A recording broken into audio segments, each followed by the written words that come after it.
Çox, yəni təkrar eləsək ki, alqış oxuyuram sənə Rəbbim. Yüzlərlə və minlərlə deməyin ki, eyni sözü niyə deyirsən? Eyni sözü deyin. Alqış oxuyuram sənə. Bu ruhani aləm pis ruhu qüvvələrin ən cəmləsi gedən sözdür. Və ən qorxduğu sözdür. Onun üçün də daha çox deyin. Bütün günü eyni sözü deyin, durun.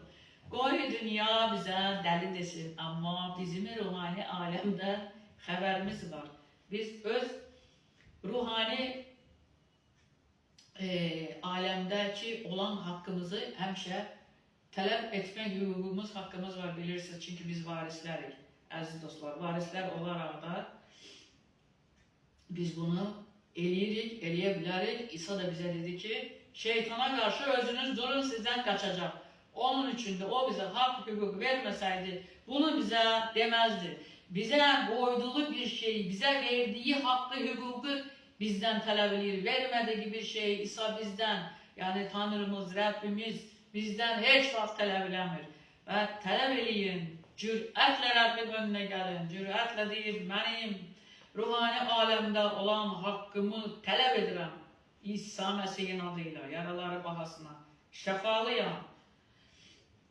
Rəbb İsa Məsihin adıyla, amin, amin, amin. Yəni, indi biz bir gözəl musiqiyə, gözəl sözlər yazmışıq. Bu mənim ikinci adımdır. Və gəl bir yerdə onu oxuyaq İsa Məsihin adıyla. Amin, amin.